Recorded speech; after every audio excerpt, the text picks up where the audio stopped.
The rooftop sparkled with lights and laughter as I stood with a glass of champagne warming in my palm, my heart racing at the sight of my father pouring white powder into my drink. His hand was steady, his charming smile unwavering, while the orchestra serenaded the oblivious crowd. Not a single guest caught on, nor did my sister, blissfully reaching for her own drink. I could feel the weight of expectations pressing down on me, but I chose to smile and refuse the venom hidden beneath the bubbles. Growing up in my house was like living in a gallery dedicated to my sister Ava's achievements, walls proudly adorned with her shiny trophies and framed honors. I played second fiddle in the family symphony, my own accolades a mere afterthought. My awards were smaller, crookedly placed, and expertly ignored, mirroring my place in the hierarchy. Even the sophistication of my state science fair win at 12 had gone unreciprocated, tabulated into the background noise of family life, a dull thud instead of a celebratory cheer. I remember that morning vividly, strutting into the dining room, holding my science fair ribbon like a golden ticket. My father buried his face in his tablet, and my mother was consumed by the newspaper. Ava, ever the perfectionist, was already dressed to impress for a debate tournament, her hair a flawless replica of our mother's expectations. When I held up my prized possession, my mother barely glanced at it, just a quick critique of my picture. My glory got shoved behind Ava's picture, a symbolic reminder of my status in the family. Holidays were a masterclass in choreography, all geared toward Ava's ever-growing list of accomplishments. The dining table had an unspoken rule: Ava's GPA announcements, award celebrations, everything else was dabbled casually, as if drizzling salt on a steak that should have been fully marinated. For me, achievements were clinical updates.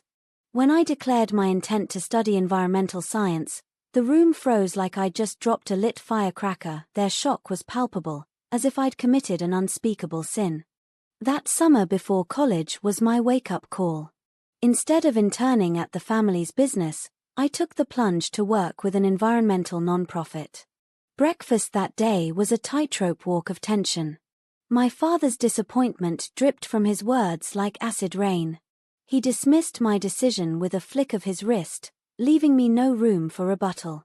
"You'll pay for your own mistakes," he said coolly, making my resolve harden. My room felt like a sanctuary as I filled out that student loan application, acknowledging the independence creeping in. The night before I embraced college life, Helena meticulously folded my clothes, channeling all her energy into making sure I packed like Ava would. Each fold felt like a thin layer of anxiety, her silence laced with disapproval. Today, no major talk of my future, no plant-a-kiss farewell, just a smooth tug at a loose thread as if her coldness was just a normal part of our family dynamics. It wasn't outright cruelty, rather, it felt choreographed, like a dance that had no intent to misstep. The memories of that night seep into my mind like dark ink, stark in their clarity. I recall the empty seats at my events, the whispers that flitted around me like moths avoiding the flame. It hit me hard that I was merely an understudy in a family drama intended for someone else. I often felt like a bundle of joy that no one wanted to unwrap. Little did I know, this setting was about to highlight my true standing in a most unwelcome way. One particular evening brought me to the dimly lit hallway behind the rooftop kitchen. The only flicker of illumination came from a lonely bulb that seemed just as exhausted as I was. With a restroom line stretching toward the bar, my only solace was this neglected corridor. The groan of overhead metal paired with the citrus cleaner scent draped over me like an unwelcome cloak, but I trudged on blindly. What I stumbled upon next would alter everything. I overheard my parents arguing about me. Helena's voice whispered like a gust of wind through a cemetery. "She can't have access to that trust, not now," she urged, urgency wrapping around each word. And then there was Victor, cool as a cucumber, discussing manipulative strategies that seemed plucked right out of a dystopian novel. Their plan wasn't about punishment, oh no, they were fashioning a backup plan like meticulous architects of my drawn-out misfortune. With each whispered revelation, a cold wave washed over me, unsettling yet oddly illuminating. Frozen in my tracks, I felt the chill creep deeper into my bones. They weren't just referring to my existence, they were detailing their grand design on how to control me. Panic surged through me, urging my legs into action. The hallway felt cavernous as I retreated, as if the very walls were conspiring against my peace. Back on the rooftop, the party continued blissfully unaware of the brewing storm beneath the surface, where I played both the sender and the receiver of this chaotic gift. The party was a cascade of colors and laughter, a whimsical tide that swept over me as I tried to find my footing. Helena donned her impeccable smile while playing the role of the perfect hostess, casting out perfection like breadcrumbs for the guests' admiration. Meanwhile, Victor stood by the champagne table, exuding a false narrative of pride and poise, skillfully orchestrating the evening's chaos. When the tray arrived, I didn't miss the ways he chose his glass. It was machined precision with a side of malice. Amid the clinking of glasses and raucous laughter, Ava flitted next to me, lost in the moment.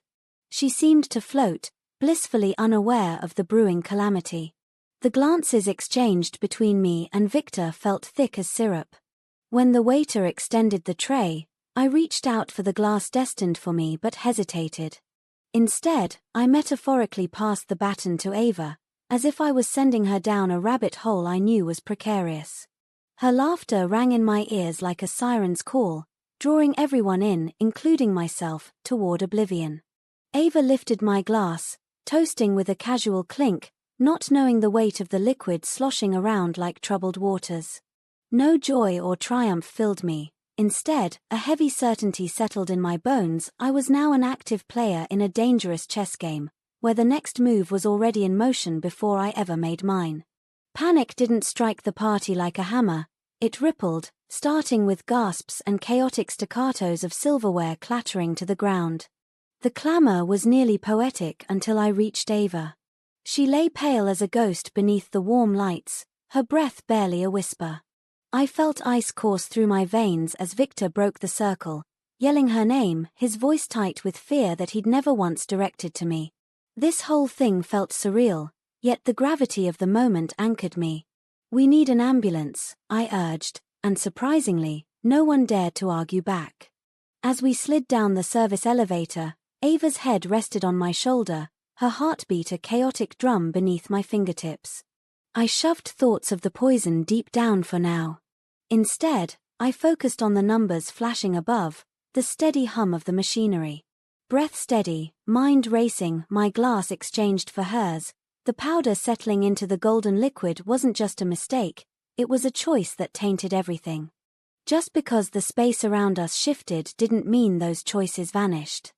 Once we reached the ambulance bay, the paramedics whisked Ava away, rolling her inside where fluorescent lights made everything sharp, almost painfully so. Helena was right behind them, her desperate questions clinging to the air. Victor stayed back, gripping the railing like it was the only thing keeping him anchored in this reality. "You switched the glasses," he accused me, his gaze fixed on the floor.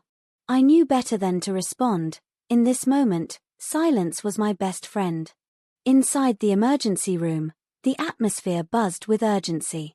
Monitors beeped irregularly as nurses zipped around like they were in some high-speed ballet. Dr. Shaw, stoic yet keenly alert, examined Ava with such intensity that there was no room left for panic. "Any prior medical conditions?" he asked, calm yet probing. I could feel the weight of the truth in my throat as I listed her symptoms: confusion, tremors, a heart rate that was all over the place. Dr. Shaw's expression shifted, narrowing as if some hidden alarm had gone off in his head. "There's something unusual here," he murmured, piecing together the clues. "Looks like exposure to an anticholinergic compound." I gulped hard. "Check for modified derivatives," I suggested quietly, knowing the stakes were sky high. "Not commercial ones, but research grade." He looked at me, question written all over his face, but instead of explaining, I just urged, "Just check." He nodded, already dispatching orders, which felt like both a relief and a risk. Detective Hall sidled in 20 minutes later, notebook at the ready. His initial questions were benign, But the moment he probed into the reasons behind Ava's condition, I motioned to Nina and Jenna, who still looked like they'd seen a ghost. Nina handed over her phone, and soon the video unfolded, a damning recording of Victor choosing Ava's glass, adding that toxic powder, while I innocently lifted my own. Detective Hall replayed it, and I could see the realization dawn on him like a black cloud forming. "I'll need copies of all recordings," he instructed. Jenna's response was instantaneous. They'd already taken care of it, no prompting needed. As Hall and the others moved away, I slumped into one of the bleak waiting room chairs, the vinyl cold against my skin. The scent was all hand sanitizer and recycled air, paired with the soft hum of a nearby vending machine. It was oddly comforting, these simple, unobtrusive sounds that tethered me to the moment. Across the room, Victor stared blankly at the floor, while Helena's eyes burned into the door of Ava's room. "You've misunderstood something," she finally whispered, her tone frail. Still, I held my tongue. What could I say? Her louder insistence that we would never hurt family rolled off me like water off a duck's back.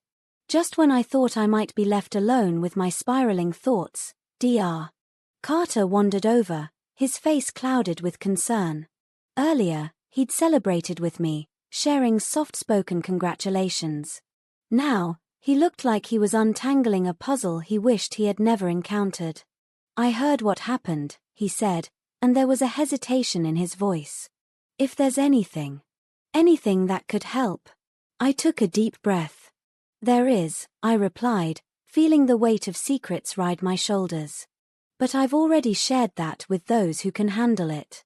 He nodded slowly, the understanding in his gaze revealing he knew more than I had said.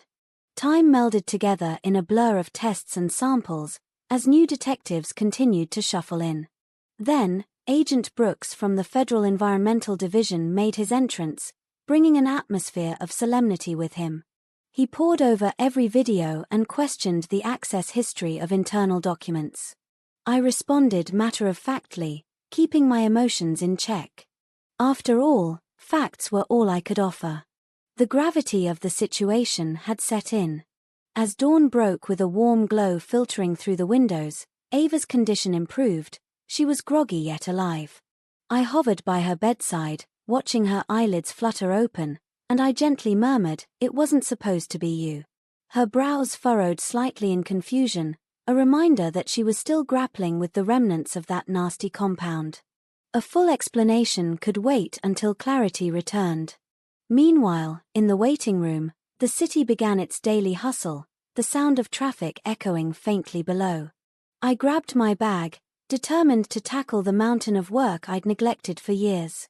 Pulling out my laptop, I typed a meticulous list of questionable shipments, each overdue update, and poignant memos from Margaret's journal to water test photocopies. I took inventory of everything, from emails masked as friendly advice to the corporate blunders that had become all too familiar. With my research neatly organized into labeled folders, I summoned my grit and drafted a message to Claire, the attorney I had quietly reached out to when things went eerily quiet before graduation. "We need to move forward now," I typed, hitting send like a declaration. One by one, I closed old tabs attached to my family name, scheduling meetings with federal investigators and securing everything on an encrypted drive while erasing the family server links. As the sun crept higher, I stretched my sore muscles, feeling a remarkable sense of lightness emanate from that unbearable weight. I glanced towards the corridor where my parents exchanged hushed words with their lawyer. They suddenly seemed distant, smaller, no longer the focal point of my world. I stepped outside, welcoming the cool morning air on my face, and silently vowed, this time, I won't fix what they've broken. By midday, the hospital's atmosphere shifted to one of urgent investigation. Officers were stationed near Ava's room, and detectives were engaged in hushed conversations at the nurse's station, while Agent Brooks meticulously analyzed printed toxicology results. Dr. Shaw emerged first, a steady demeanor on his face, but the worry lingered in the tight grip on the chart he held. "The results are back," he informed me. "Your sister was exposed to a modified anticholinergic compound, research grade, not accessible commercially. The room's edges tightened like a vice around my throat, and I could only hear the buzzing of the lights above. Agent Brooks chimed in, "We've seen preliminary data on similar compounds from labs tied to your family's company." The tension in the air thickened, and my brother Victor and Helena shifted rigidly at the mention. Detective Hall tapped his pen against his tablet. "We'll need statements from all of you," he declared, taking Victor first. I could see him compose himself, slipping back into his authoritative role, ready to dispute the absurdity unfolding around us. Ava must have sparked a reaction from either the food or the booze, because our family's history didn't include tales of Detective Hall flipping tablets mid-investigation. The video of the toast played in the background, hauntingly silent yet vividly detailed. I could see Victor pouring the drink, the powder tumbling like snow, and Ava's smile as she clinked glasses before taking that fateful sip. It was the sharpest piece of evidence I'd ever laid eyes on, clean and methodical, like a well-timed heist. Victor's complexion went from pale to ghostly, his mouth moving as if he'd just discovered he was out of coffee. A man used to weaving stories was suddenly caught in one he couldn't control. "She drank what was meant for me," I stated plainly, leaving the weight of my words to hang in the air without accusation or drama. It was just a fact, as stark as the fluorescent lights buzzing overhead. The family facade was wearing thin, and Helena, rising like a marionette, was clearly panicked. "You don't understand," she whispered urgently, as if trying to attract my sympathy. "We were protecting the family. But everything was falling apart, investigations and reports slipping through our fingers like sand. If those documents went public, would you have tried to slow me down?" I tossed the loaded question her way. Her silence answered for her, and it felt like a truth that needed airing out. Agent Brooks interrupted the family drama, flipping through lab access logs like he was flipping pages in a mystery novel. "Mr. Harris signed out the compound 3 days before the graduation party," he revealed. "And we found a storage unit tied to bogus signatures and all sorts of naughty business." Victor shot Helena a look that could have shattered windows, and I almost half expected a dramatic glass-shattering sound to accompany it. "You should have kept your mouth shut," he hissed. There was no need for further theatrics. The gravity of the moment felt entirely sufficient as detective notes closed and custody loomed large. Ava, still weak, leaned against her doorway, her expression a medley of exhaustion and clarity. She watched in silence as our once-beloved parents were escorted past, her gaze betraying a newfound realization. They were becoming strangers in her eyes. Victor turned his scrutiny on me, his denial unfolding. "You did this," he bristled, and I felt a chuckle bubbling beneath my careful facade. "No," I countered calmly. "You did." Helena's outstretched hand found only air as Ava stepped back, creating distance like a powerful verdict, no words necessary. The officers clamped their handcuffs shut and led the traitors away down the hallway that seemed generously spacious now, devoid of their oppressive shadows. "We'll need your cooperation moving forward," Agent Brooks said as he handed me a card. I nodded, knowing this was just the beginning. The message was clear: clarity fostered justice, and I had played my part well. Once they were gone, I sank into a chair outside Ava's room, feeling the quiet thrum of a house that had held too much turmoil. Morning sunlight dripped through the blinds, casting striped patterns across the floor, almost revealing a new world waiting to unfold. Ava soon joined me, her hand searching for mine, shaky but resolute. "Is it over?" she asked, doubt lingering like the smell of burnt coffee. "No," I replied softly, "but it's beginning." The lake house welcomed us back to a gentle tranquility, like it had held its breath through the uproar, reopening its arms for our recovery. For the first few weeks, Ava tiptoed through our sanctuary, reclaiming her strength, her essence dulled but not extinguished. I'd hear the cautious rhythm of her footsteps upstairs, each creak harmonized with her measured breaths. Sometimes she'd emerge, wrapped in my oversized sweaters, standing by the water, lost in thoughts unspoken. She traded her crisp business attire for the simplicity of soft cotton shirts, a visual testament to the transformation unfolding within us both. In the depths of silence, We were poised for renewal. She looked like a character who had stumbled off a theatrical stage, tangled hair whipping in the soft breeze, a stark deviation from the sleekness Helena usually crafted. The days morphed into a rhythm that suited me perfectly. Working remotely with an environmental team, I tackled impact assessments like a pro. Who knew chemical footprints could be so fascinating? My family had operated a similar facility, and now here I was, righting wrongs where I could, turning knowledge once kept under wraps into something helpful instead of hidden. Occasionally, updates from the feds would pop up, detailing recent developments like seized accounts and soil remediation progress. Each notice was like reading a suspense thriller, soaking in the revelations as if I were deciphering an ancient script. Slowly, I absorbed this knowledge, lacking the celebration of triumph. The terms of closure were not raucous celebrations, they were administrative whispers, procedural sighs of relief, and steady resolutions that somehow felt empowering. One serene evening, I strolled down the narrow path behind my home. The leaves crunched underfoot as I approached the lake, where twilight hung like a silky curtain. The remnants of daylight danced upon the water's surface, inviting me to pause. I stood on the dock, inhaling the crisp aroma of cold water and pine. Glancing at my reflection, I noted how it bore the weight of age, yet there was a lightness that was previously absent. Memories felt distant, like a film I dissected in class rather than lived through. Amidst the rooftop revelries I'd participated in, the chaos of the past was still vivid, but the urgency had significantly waned.